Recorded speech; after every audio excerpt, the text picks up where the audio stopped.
Question of the Week from the Naked Scientists. Hello and welcome to another Question of the Week. I'm Connie Orbach, and this time I've been cleaning up with Dale's question. Today at work, the safety lady tells me that regular hand soap doesn't kill germs. In fact, that's the reason why after y'all wash your hands for surgery, you do this, so the little boogers will just run off your elbows instead of down onto your fingers. Are you kidding me? That was a video Dale sent in. And just to explain, when he says surgeons do this, he means when they hold their hands in front of their faces after washing them. I'll be getting onto that question in a moment. But first up, how do you get super clean hands? I asked Cheryl Trendle from the infection control team at Addenbrooke's Hospital.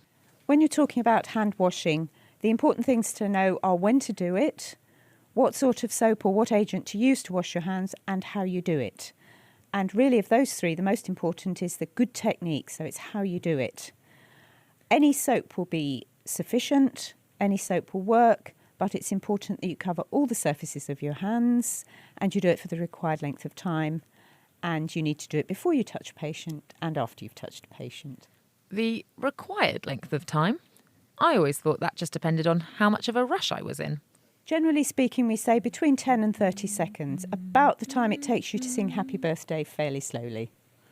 So far, Dale, it sounds like your cleaning lady may have been telling porkies. What about that gesture, though? It's just so that they're not tempted to touch anything. So they just hold them where they can see them, so they're not touching anything dirty to contaminate them again. Then the water can wash down towards the elbows so that the fingertips, which are the important bits, remain clean. It also let the hands drain a bit, so it doesn't take quite so long to dry them.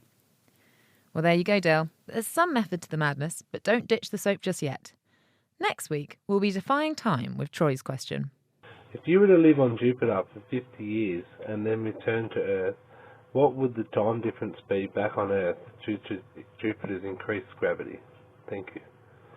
So what do you think? Would a year on Jupiter give you eternal youth or a fast track to old age? If you think you know, then get in touch. You can find us on Facebook, email chris@nakedscientist.com, tweet @nakedscientist, or get stuck in on our forum, nakedscientist.com/forum. Until next time, goodbye. Question of the Week is part of the Naked Scientists podcast and supported by the Wellcome Trust and UK Fast. Look us up online at nakedscientists.com.